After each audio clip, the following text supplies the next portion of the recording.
ক্যালিফোর্নিয়ায় এমন আগুন লাগিয়েছে আমার আল্লাহ, একটা চিঙ্গারি। আজকে আমি গাড়িতে আস্তে আস্তে শুনছিলাম, মিডিয়াওয়ালারা বলছে শুধুমাত্র 160 কিলোমিটার গতিতে একটা ঝড় দিয়েছে, শুকনো এলাকা, গাছের ঘষা লেগে না হলে পাথরের ঘষা লেগে একটা আগুন ধরেছে। সেই একটা চিঙ্গারি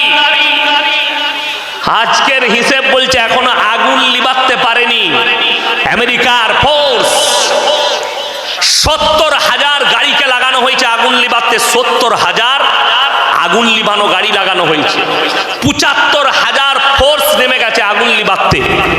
কয়েকশো হেলিকপ্টার আর যুদ্ধ বিমান লেগেছে, সমুদ্রে থেকে পানি তুলছে আর পানি ঢালছে আগুন লিবাবার জন্য। গোটা হলিউড পুড়ে ছাই হয়েছে। এখন আমেরিকার সমীক্ষায় বলেছে 4.5 লাখ কোটি সম্পত্তি পুড়ে ছাই হয়েছে। আল্লাহর কাছে সুপার পাওয়ার ও ঘুটনা টেকে দিয়েছে। এরপরে হিসেব জুড়তে হবে মুমিন দিকে যে সমস্ত পাওয়ারটা আল্লাহর হাতে আছে, যার কাছে পরমাণু তার কাছে নেই। কথাটা বুঝতে পেরেছেন না?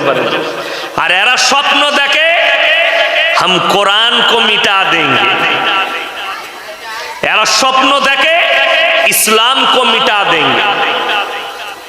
আজকে ওই ক্যালিফোর্নিয়ার মানুষ তার বাড়ির পালতু জন্তুগুলো নিয়ে ছুটছে। কুকুর পেলেছে, কেউ কুকুরটা কোলে করে নিয়ে ছুটছে, কুকুরটাকে বাঁচাতে হবে। কেউ বিড়ালটা নিয়ে ছুটছে, তারা বিড়ালে কুকুরের সাথে জিনা করে, সেই কুকুরকে নিয়ে ছুটছে। কুকুর মারা গেছে, চোখের পানি ফেলাচ্ছে। পৃথিবীর বিশ্বের দরবারে যারা দেখছেন আমার বক্তব্য তাদেরকে বলছি, একদিকে এই কুকুর নিয়ে পালানো আর কুকুর মরে যাওয়ার চোখের পানিটা দেখুন, আর একদিকে ফিলিস্তিনের নিরীহ শিশু, 1 বছরে 40,000 শিশু মারা গেছে।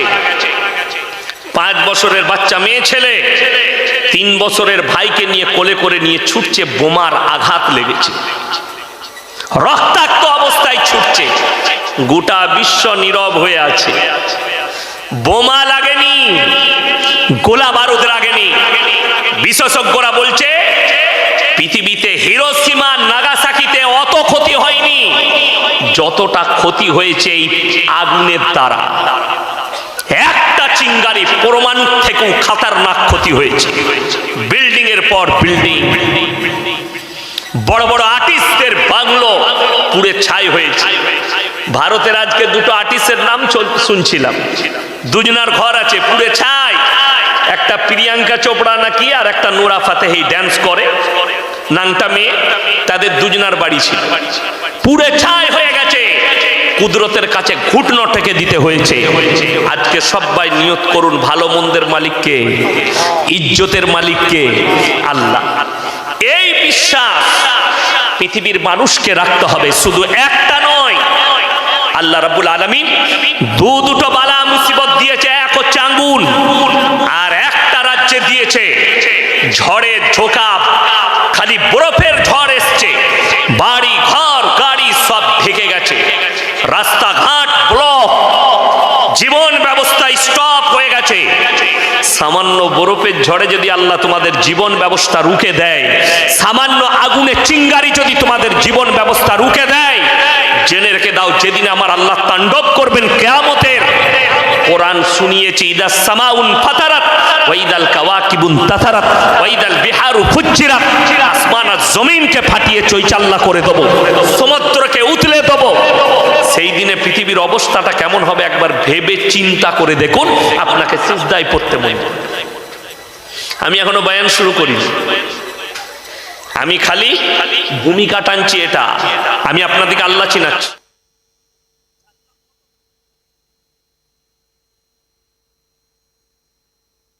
শুরু করব। পৃথিবীতে এখন সব থেকে বেশি বেঈমান কাফের ইহুদি নাসারাদের মাথা ব্যথা হচ্ছে দাড়ি, টুপি, মাদ্রাসা, মসজিদ, কোরআন, এই নিয়ে মাথা ব্যথা বেশি। কিন্তু আল্লাহর কসম করে বলছি, ইসলাম ইজ দ্য সেফটি। ইসলাম এমন ভাবে এসছে, আমরা মনে করি যে ইসলামটা নামাজ, রোজা, তসবিহ, তেলাওয়াত, হজ, যাকাত এর মধ্যে সীমিত। ইসলাম বুঝে আসেনি। মাথা থেকে পা পর্যন্ত পরিপূর্ণ জীবন ব্যবস্থার নাম হচ্ছে ইসলাম। পরিপূর্ণ জীবন ব্যবস্থা, আপনার চলাফেরা, উঠা বসা, খাওয়া দাওয়া, ব্যবহার, আখলাক, চরিত্র, সবটার নাম ইসলাম। আপনি নামাজ পড়লেন, জিনা করছেন, আপনি ইসলাম পাননি। আপনি নামাজ পড়ছেন, বারাসাত বাজারে গিয়ে লটারির টিকিট কাটছেন, আপনি ইসলাম পাননি। আপনি কি পেয়েছেন? আমাদের দেশের মুসলমান মনে করে আমি গরুর মাংস খাই মানে আমি মুসলিম। আমাদের দেশের মুসলমান মনে করে আমি মুসলিম ঘরে জন্ম নিয়েছি মানে মুসলমান। কে বললো তোমাকে যে তুমি মুসলিম ঘরে জন্ম নিলে মুসলমান হওয়া যায়? তোমার মতো 100টা হারাম করে জন্ম নিয়েছে মুসলমান ঘরে, কাফের, মুশরিক, বেঈমান। আমি কলকাতায় প্রমাণ দিয়ে যাব। তসলিমা নাসরিন মুসলিম ঘরে জন্ম নিয়েছে না হিন্দু ঘরে? কথা বলে না? মুসলিম ঘরে, তাকে মুসলমান বলা যাবে? বলা যাবে। পাশে কলেজ আছে তো, কলেজের স্টুডেন্টরা হয়তো শুনছে, অনেকজন অনেক শিক্ষিত মানুষ মনে করে তসলিমা নাসরিন একজন স্পষ্টবাদী লেখিকা। তারা কান খুলে শুনে যান, বইটার নাম লজ্জা। বইটার নাম কি বললাম? লজ্জা। লেখিকা হচ্ছে তসলিমা নাসরিন। এই বইটা পড়ে দেখে নেবেন, এই বইয়ের মধ্যে তসলিমা নাসরিন লিখেছে, আমি আমার মাকে আমার চাচার মশারিতে দেখেছি। সে নিজে লিখেছে। আচ্ছা, যার জন্ম যার চাচা দিল, সে বৈধ সন্তান না অবৈধ? অবৈধ। তাহলে তসলিমা নাসরিন হারামের আওলা। আর এই বইটা পড়ার পরে যে শিক্ষিত বলবে তসলিমা নাসরিন একটা স্পষ্টবাদী, জানতে হবে তারও জন্মের ট্রাভেলটা ঠিক এরকমই আছে। ওই জন্য আমাকে সবাই দাওয়াত দেয় না, আমার কথা ইঞ্জেকশনের মতো ফুটে যায়। আমি এমনি গাল খাওয়া বক্তা, আর আমি পরোয়া করি না। আমি কালকে বসিরহাটের কাছে ছিলাম, জায়গাটা কোন, কি নাম গো যেখানে ছিলাম? স্বরূপনগর। কালকে ছিলাম। আমি কালকে বলেছি, শোনো, ফেসবুকে গালি দেওয়া খুব সহজ, ঠিক কি না? খালি লেখে ছেড়ে দিয়া, ইয়াসিন হারাম করে, এটা লেখে খালি ছেড়ে দিয়া। কিন্তু বাপের হিম্মত থাকলে স্টেজে এসে কোনোদিন গালি দিবি, তবে দেখব। স্টেজে এসে গালি দাও, তবে দেখব। আপনাদের এই কলকাতায় বাগুইয়াটি বলে একটা জায়গা আছে না, ওইখানে এক হারামের আওলাদ থাকে মুসলিমদের, নাম বলছে আমি মুসলমান, কিন্তু তাকে যে মুসলমান বলবে তার ঈমান চলে যাবে। তার নাম হচ্ছে নাজিয়া ইলাইখা। প্রতিনিয়ত দাড়ি, টুপি, ইসলাম, কোরআনকে গাল দিচ্ছে প্রতিনিয়ত। দেখে সে একটা ভিডিও করে বলেছে, এই মৌলী সাহেবকে আমি চর মারবো। আমি বলেছি, আমার পাটা তোর উপরে চেপে গেলে তুই তলায় চলে যাবে, আমাকে কি করে মারবি? আমার 80 কিলো ওজন, তার উপরে পড়ে গেলে তলায় চলে যাবে। আর ও বলছে হুজুরকে মারবো, আমি, আমাকে মারবে পেলে। তোকে যদি আমি পাই, তোকে জুতোর মালা পরাবো, আমার জুতোটার মালা তৈরি করে পড়াবো। তোর কত বড় হিম্মত আছে? আমি বলেছি, চ্যালেঞ্জ দিলাম। আবার আমি বারাসাত থেকে চ্যালেঞ্জ দিচ্ছি ওই বাগুইয়াটির হারামের আওলাদকে, যদি হিম্মত থাকে তোর যতগুলো মিডিয়া আছে বস করা, কলকাতার যে কোনো স্টেডিয়ামে বস করা, আর আমার যতগুলো মিডিয়া আছে পশ্চিম বাংলায় আমি সাথে করে ডেকে নিয়ে যাব। লাইভ চলবে, ভারত, বাংলাদেশ, পাকিস্তানের লোক, হিন্দিতে, উর্দুতে, বাংলায়, যেটাতে আমার সঙ্গে ডিবেট করবি কর। আমি 10 মিনিট সময় নেব না, 10 মিনিটের ভেতরে প্রমাণ করাবো তুমি মুসলমান নও। এটা চ্যালেঞ্জ আমার।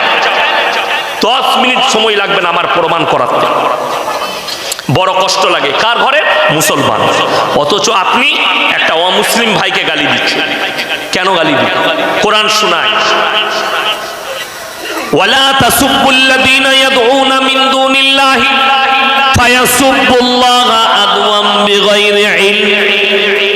হে আমার নবী, পৃথিবীর মানুষকে বলে দাও, মুমিনদিকে বলে দাও, তোমরা কারো দেবদেবীকে গালি দিও না। যারা আল্লাহ ব্যতীত অন্য দেবদেবীর উপাসনা করে, তাদের ধর্মকে, তাদের দেবদেবীকে গালি দিও না।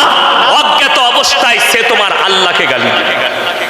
আমি মুসলমান হয়ে আমি আমার সমাজের লোককে আমার ধর্মটাই বুঝাতে পারলাম না, আপনি অন্য ধর্মকে গালি দিচ্ছেন। সবাই কোরআনকে বিশ্বাস করেন তো?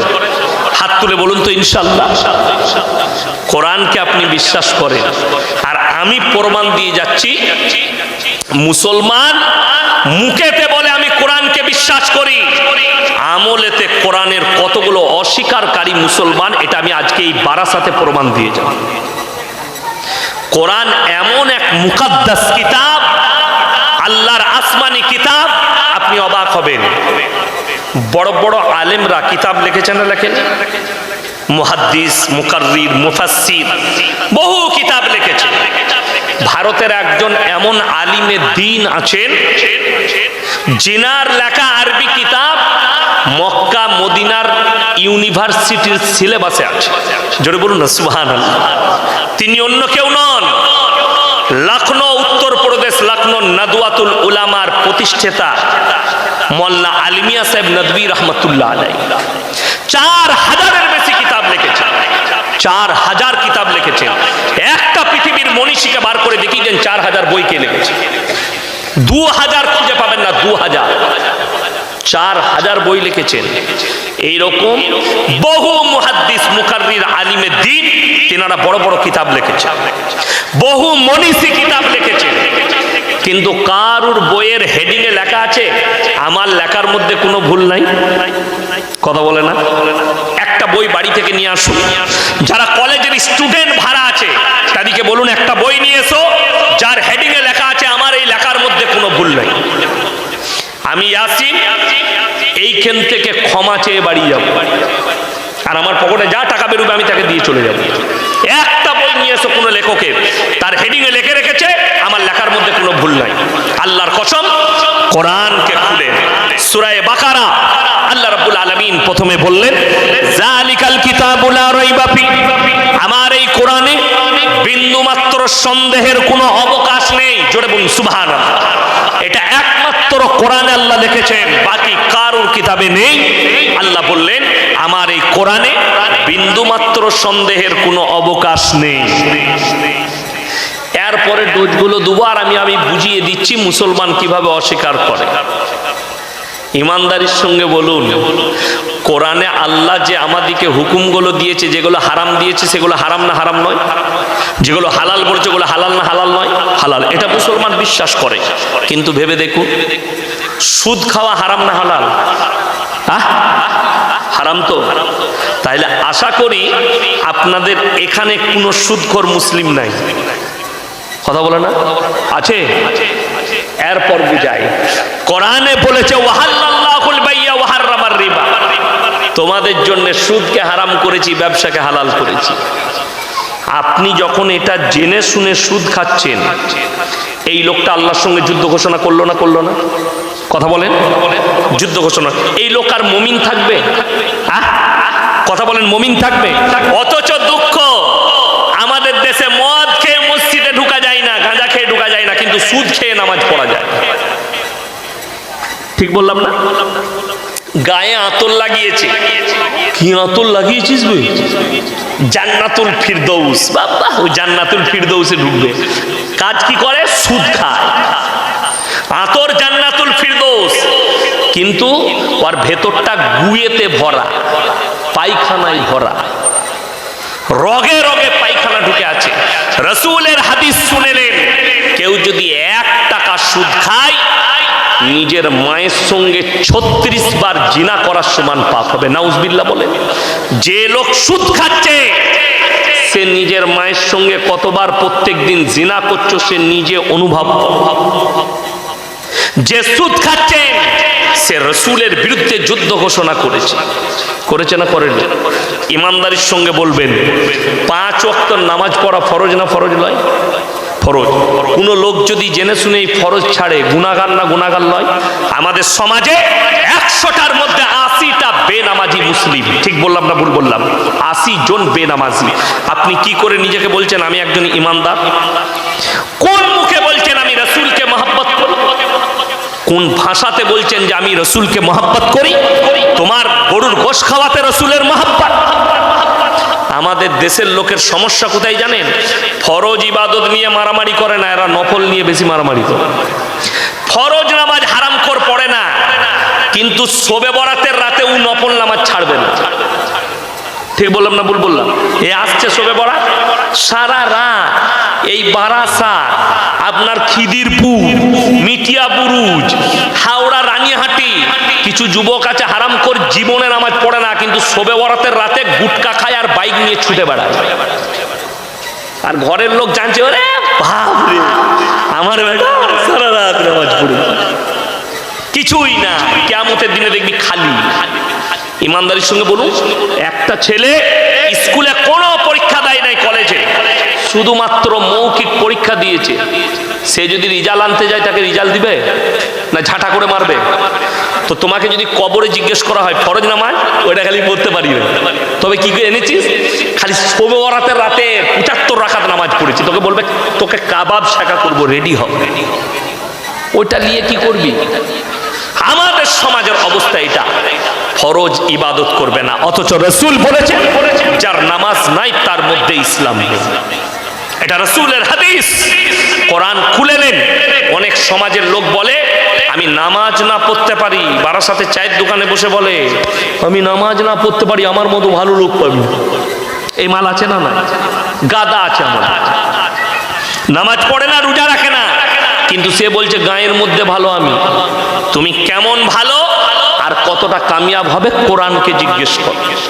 কোরআন বলে দিবে তোমার জন্য তুমি কতটা কামিয়াবি লাভ। নাম্বার 1, কিয়ামতের দিনে দুটো রাস্তা বের হবে। একদল জান্নাতি জান্নাতে প্রবেশ করবে, আর একদল জাহান্নামী জাহান্নামে যাবে। কোরআনে আছে, আল্লাহ বললেন হে আমার নবী, জান্নাতীরা তাদেরকে দাঁড় করাবে, কি বলে?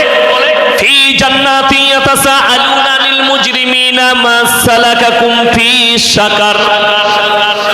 এই দাঁড়াও দাঁড়াও দাঁড়াও দাঁড়াও, তোমরা জাহান্নামে যাচ্ছ কেন? তোমরা বলতে আমরা ভালো লোক, আমরা ভদ্র লোক, আজকে জাহান্নামে যাচ্ছ?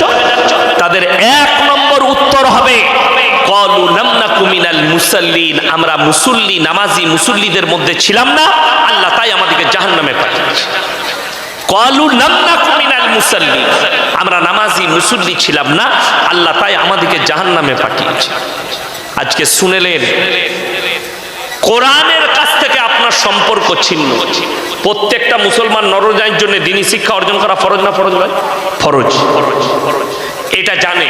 আর আমি চ্যালেঞ্জ ছুড়ে বলে গেলাম, গোটা বারাসাতে 100টার মধ্যে 80টা মুসলমানের কাছে দ্বীনি শিক্ষা নেই। ঠিক না ভুল? ঠিক। এই ইমাম সাহেব, আপনি ইমাম তো? ইমাম সাহেব কোথায়? আচ্ছা, উনি ছিলেন, চলে গেছে। এই মসজিদে আমার মনে হয় এই পাড়ায় বেনামাজি একটাও নাই। কত বুঝতে পারেন? এই 24 পরগনার হাওড়া হুগলির রোগ জানেন? এই রোগটা আমি সারাতে লেগেছি। কি রোগ? এরা নামাজ পড়ে না, কিন্তু বছরে একটা করে জলসা দিবে, দিয়ে জান্নাতে যাবে। এত সহজ জান্নাত কেন? ওরে বাপরে, বর্ধমান থেকে হুজুর এনেছি, হুজুর যা দোয়া করবে জান্নাতে এমনি ঠেলে ঢুকে যাবে। তোর হুজুরও মার খাবে, তুইও খাবি। এই সমস্যার সমাধান কি করে হবে আল্লাহ ছাড়া কেউ জানে। সমাজ ধ্বংস হয়ে গেল। ওই আমাদের সমাজ এখন জলসা চলছে, হারাম হালালের বায়ান নাই, দিন বদ্দিনের বায়ান নাই, কুফরির বায়ান নাই। সমাজ কিভাবে ধ্বংস হচ্ছে তার বায়ান নাই। আছে কি? খালি অমুক পীরের গল্প, দাদর গল্প, চাচার গল্প, নানার গল্প দিয়ে জলসা শেষ। আর সুর করে বক্তব্য দিলে আমাদের মেয়েরা বলে হাই লোক কি সুর, বুঝলি কি? বুঝে নাই কিচ্ছু। আর হুজুর আপনার সুর দিয়ে জলসা করছে, সুরে জলসা শেষ। বুঝলি কি? হুজুর বুঝি না কিছু, হুজুরের গলাটা ভালো ছিল। ওই কিছু হুজুর বেরোইছে হারামখোর, 2 ঘন্টা বায়ান করছে, 1 ঘন্টা গজল পড়ে কাটিয়ে দিচ্ছে। গজল পড়ে কাটাচ্ছে। সমাজ গজলের দ্বারা কি পাবে? সমাজ গল্পের দ্বারা কি পাবে? আমার আব্বা কিভাবে আলেম হয়েছে আমি ওই গল্প শোনাতে আসবো আপনাকে? ওই গল্প শোনানো আমার প্রয়োজন নাই। আমার আব্বার জন্য তারুফ করিয়ে দিলেন আমার আগের বক্তা, ইনি মোল্লা শওকত আলী সাহেবের ছেলে। এর থেকে বেশি আর কিছু না। আর কিছু জানার প্রয়োজন নাই। আমার বাপ ক ওয়াক্তের তাহাজ্জুদ পড়ে, কেমন করে পীর হয়েছে, কেমন করে স্বপ্ন দেখেছে, ওই স্টেজ এটা লোক দিকে বোঝাবার। আর কিছু বক্তা এটাকে গল্পর জায়গা বানিয়েছে, সমাজকে নামাজের দাওয়াত দেয় না, রোজার দাওয়াত দেয় না, ফরজ নামাজটা বুঝাতে চায় না, হারাম হালালটা বুঝাতে চায় না। আজকে কম ধ্বংস হয়ে গেছে হারাম হালাল না বুঝার কারণে। আর এই জলসার স্টেজগুলো গল্প আর সুরে ভরে গিয়ে কি ক্ষতি হলো? ক্ষতি একটাই হলো, এই জলসার ফায়দা কিছু হয়নি, বেঈমান কাফেররা আপনার মাথায় চেপে বসেছে। তা না হলে আমার আব্বাজি 55 বছর জলসা করত মেদিনীপুরে এক জায়গায়। মরহুম গোলাম আহমদ মুর্তজা সাহেব, আল্লাহ জান্নাতি করুক, চিনেন না? চিনেন না? নাম শুনেননি? বর্ধমানে আমাদের বাড়ির কাছে মেমারিতে। আর আমার আব্বাজি দুজন মিলে মেদিনীপুরে জলসা করতে গেছি। কিছু ভণ্ড পীরের লোকরা বেরিয়ে জেনারেটর ভেঙে দিয়েছিল, স্টেজ ভেঙে দিলে এদের বক্তব্য শোনা যাবে না। মাঠে মাঠে 15 কিলোমিটার হেঁটে গিয়ে ট্রেন ধরে দুজন বর্ধমান গিয়েছিল। 15 কিলোমিটার পায়ে করে হেঁটে গিয়েছিল স্টেশনে, বায়ান করতে দেয়নি। কেন? হাদিস কোরআনের বায়ান চলবে না, বাপ দাতর গল্প বলতে হবে শুরু করে। ওই গল্পটা ভালো লাগে। এই মেদিনীপুরে এক জায়গায় জলসা করছি, হুজুর পাখির গল্প ধরেছে। পাখি, সে পাখি উড়িয়ে যাচ্ছে বাবা, বাসাতে 3টে ডিম পেড়েছে। পাখির গল্পই 2 ঘন্টা কেটে গেল, তাও পাখিটা উড়ে নাই। একজন মজমা থেকে বলছে, হুজুর পাখিটা কখন উড়বে? বলছে পরের বছর উড়ব। দিয়ে জলসা শেষ। এই পাখির গল্পে সমাজ কি পাবে? এটা বাস্তব কথা বলছি, আল্লাহর কসম বলছি। এই গল্প ধরে আমি ছিলাম জলসায়, রাত 12টায় চেপেছে, 2টো পর্যন্ত পাখির গল্প। সমাজ কি পেলে তোমার পাখির গল্পর দ্বারা? তাকে বলতে পারলে না যে নামাজের গুরুত্ব কতটা, রোজার গুরুত্ব কতটা, হারাম হালালের গুরুত্ব কতটা। এই বায়ান না করে বাপ দাদর গল্প, পাখির গল্প, বাঘের গল্প, পীরের গল্প, এই করে জলসা শেষ। আর কম শেষ হয়ে গেল। আর আমাদের কম, আমরা তাকে স্টেজে ধরতে পারলাম না যে আমরা গল্প শুনতে আসিনি।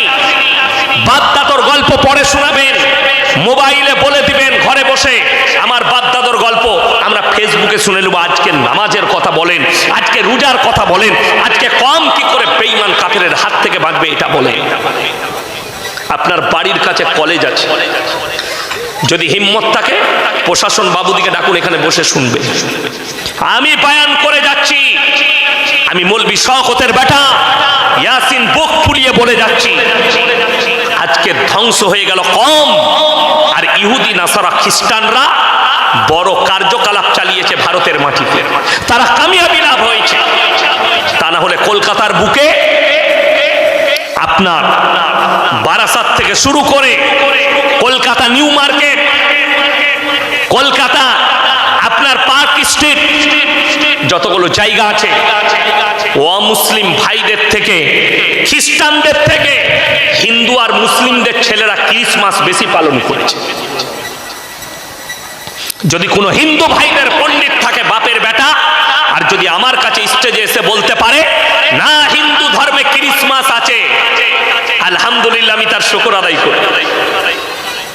মুসলমান আমরা ঈসা নবীকে বিশ্বাস করি যে আল্লাহর পয়গম্বর। সবাই করবেন, জোরে বলুন ইনশাআল্লাহ। Merry Christmas. এটা কি দিয়ে এলো? এটা কার লাগে? আরে এটা কি এমনি দিয়েছে? ই আমাকে হুজুর ভেবেছে, ও খেতে খেতে বায়ান করব। আমি পানি ছাড়া কিচ্ছু খাই না, আমার ইঞ্জিন গরম আছে, এমনি গরম লাগবে না, ঠান্ডা পানি আছে তো এখানে রেখেছি আমি। হ্যাঁ, তোমার চিন্তা নাই, তুমি বসো চুপটা, বায়ানটা শুনো খালি। আমি কি বীজ মেরে যাচ্ছি, তুমি বসে শুনো, তারপরে পরে বুঝবো। চা লাগবে না তো, আমার ইঞ্জিন গরম আছে না? নাই আছে, আমার ইঞ্জিন ঠান্ডা থাকে না, অসুবিধা নাই। তো আমি যেটা বলছিলাম, কি বললাম ভুলে গেলাম। ক্রিসমাস, তারা বলে মেরি ক্রিসমাস। হাজার হাজার মুসলিম যুবক যুবতী তারা মেরি ক্রিসমাস পালন করছে। আর এগুলো কোনো চাষিবাসী নয়, এগুলো কোনো কাজ করনেওয়ালা লাগা ছেলে নয়, এগুলো কোনো মেথর নয়, এগুলো মাঠে কাটা ছেলে নয়, সব কলেজ ইউনিভার্সিটি পড়ুয়া ছেলে মেয়ে। তারা গেইছে, তারা নগ্নতাকে বেশি পছন্দ করছে। আর পশ্চিমী দুনিয়াকে যারা ফলো করবে তারা নগ্নতাকে বেশি পছন্দ করবে। আর আল্লাহর কসম করে বলছি, ইসলাম নগ্নতা দেয়নি। যারা মনে করছেন এই মৌলবীরা মডেলিং জানে না, যুগটা মডেলিং, আল্লাহর কসম খেয়ে বলছি, তুমি যদি কলেজ স্টুডেন্ট হও, তুমি প্রফেসর হও, তুমি ইঞ্জিনিয়ার হও, আর তোমার যদি বাপের হিম্মত থাকে, তুমি স্টেজে এসে আমার কাছে পাশে বসো, তোমাকে কেউ আঘাত করবে না। আমি তোমার কাছে প্রমাণ দিয়ে যাব এই বারাসাতের মাটিতে। ইসলাম 1400 বছর আগে এসছে, ইসলাম মডেলিং ছিল, আছে, আর কিয়ামতের সকাল পর্যন্ত মডেলিং থাকবে। জোরে বলুন সুবহানাল্লাহ। তার এক নম্বর প্রমাণ, এই বারাসাত থেকে যদি স্টার্ট করি, বারাসাত থেকে এয়ারপোর্ট, এয়ারপোর্টের রোড ধরে একবারই গিয়ে বালি ব্রিজ পার করে দিল্লি রোড, যতগুলো টাউন পড়বে বিহার নয় দিল্লি পর্যন্ত, প্রত্যেকটা শহরে লাইসেন্সধারী মদের দোকান আছে না নাই? কথা বলেন। আচ্ছা, মদ খেলে লাভ আছে না ক্ষতি? ক্ষতি আছে। কোরআন কি বলেছে? তোমরা মদ স্পর্শ করো না। জোরে বলুন সুবহানাল্লাহ। তোমাদের জন্য নিশাগ্রস্ত জিনিস স্পর্শ করা হারাম। আল্লাহ হারাম করে দিলেন 1400 বছর আগে। আর তুমি লাইসেন্স দিয়ে রেখেছো, মডেলিং এর যুগ হচ্ছে, লাইসেন্স দিয়ে দাও, মদ খাও। যতগুলো জিনা হয়েছে, যতগুলো ধর্ষণ হয়েছে, যতগুলো মার্ডার হয়, সব নিশাগ্রস্ত অবস্থায় হয়, একটাও ভালো অবস্থায়। খোঁজ নেন, রক্ত টেস্ট করুন, রিপোর্টটা গিয়ে দেখুন। আর জি করে যে মেয়েটা ধর্ষণ হয়েছে যে ছেলেটার কাছ থেকে, এই ছেলেটা মদ্যপ অবস্থায় ধর্ষণ করেছে, খালি মুখে নয়, তবে তাকে মার্ডার করতে পেরেছে। মদ এত খারাপ। আর ইসলাম মডেলিং এর যুগ দিয়েছে 1400 বছর আগে, বললে তোমাদের জন্য স্পর্শ করা হারাম। জোরে বলুন সুবহানাল্লাহ। এটা নাম্বার 1। কলকাতা থেকে শুরু করে ভারতের ছোট বড় যতগুলো শহর আছে, প্রত্যেকটা শহরে দেহ ব্যবসার আড্ডাখানা আছে না নাই? কলকাতায় পশ্চিমবাংলার সব থেকে বড় দেহ ব্যবসার আড্ডাখানা সোনাগাছি। হাজার হাজার মেয়ের দেহ ব্যবসা করছে। আমি এলান করেছি, যদি কোনো মুসলিম মা বোন ওই জায়গায় দেহ ব্যবসায় ফেসে যাও, তারা বেরিয়ে এসো, গুগলে আমার নম্বর সার্চ করবে, তোমাদেরকে রাস্তা দেখাবো, যে রাস্তা তুমি জান্নাতের রাস্তা পাবে। আমার মতো আলেমে এলান করেছি আমি। চলে এসো, ফোন নম্বর লাও, ফোন করো, তোমাদেরকে ওই রাস্তাটা দেখাবো যে রাস্তা রাসূল আকরাম সাল্লাল্লাহু আলাইহি ওয়াসাল্লাম পৃথিবীর মানুষকে দেখিয়ে গেছে। আর যে রাস্তাটা হচ্ছে ইহদিনাস সিরাতাল মুস্তাকিমের রাস্তা, একদম জান্নাতে নিয়ে গিয়ে প্রবেশ করাবে। জোরে বলুন সুবহানাল্লাহ। অবাক লাগে।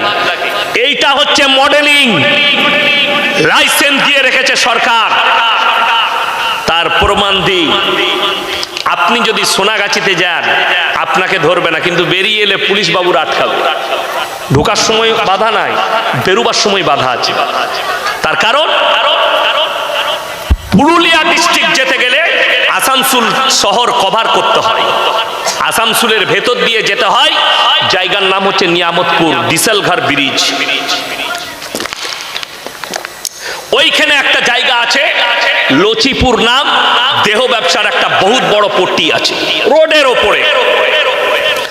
আজ থেকে 7 বছর আগে আমি পুরুলিয়া ডিস্ট্রিক্ট থেকে জলসা করে আসছি। রাত 2টোয় জলসা শেষ করেছি, গাড়ি আমার ছুটছে। যখন রাত 3টে, 3:30 বাজে, আমি আসানসোল শহর কভার করছি। টুপি খুলে আমি গাড়িতে শুয়ে আছি। আমার গাড়ি 100-র ওপরে ছুটছে টাউনে, আসানসোল টাউনের ভেতরে। আমার ড্রাইভার চালাচ্ছে, পেছনে পুলিশের গাড়িটা 4 ইন্ডিকার জেলে ডিফার দিতে দিতে আসছে। আমার ড্রাইভারকে মানে গাড়িটা দাঁড় করাও, তোমরা দেহ ব্যবসার আড্ডাখানা থেকে আসছো। কিন্তু উনি তো জানে না ভেতরে কোন মাল চেপে আছে। গাড়িটা এসে হাই রোডের সিগন্যালে দাঁড়ালাম। এরপরে আমি দিল্লি রোড ধরবো টাউন থেকে। আমার সামনে গাড়িটা এসে লাগালো, আমাকে বললে হুজুর উঠেন। আমি উঠে টুপিটা লাগিয়ে বসলাম। বেরিয়ে এলো একজন প্রশাসনের বাবু, কাঁচটা খুললাম। হুজুর আপনি? আমি ওইখান থেকেই আসছি নাকি, হুজুর ক্ষমা করবে। আমরা যাও গাড়িতে বসো। পালিয়ে এলাম। সে দেখলে এটা একজন মোল্লা সাহেব, যতগুলো গাড়ি পার হয় ঢোকার সময় বলছে লাইসেন্স দিয়ে আছে, বেরোনোর সময় আপনাকে আটকিয়ে টাকা আদায় করবে। এর থেকে ভালো বাইরে থেকে তালাটাই মেরে দিয়ে যেন ভেতরে কেউ ঢুকতে না পারে। আমার আল্লাহ 1400 বছর আগে তালা মেরে দিয়েছেন। জোরে একবার বলুন নারায়ে তাকবীর। আমার আল্লাহ 1400 বছর আগে, যদি বলেন কোরআনে কোথায় আছে? সূরা বনী ইসরাঈল, ওয়ালা তাকরাবুজ জিনা ইন্নাহু কানা ফাহিশা ওয়া সাআ সাবিলা। হে আমার নবী বলে দাও, ব্যভিচার করা তো দূরের কথা, যে রাস্তায় ব্যভিচার হয় সে রাস্তার ধারে পাশে যাতায়াত করো না।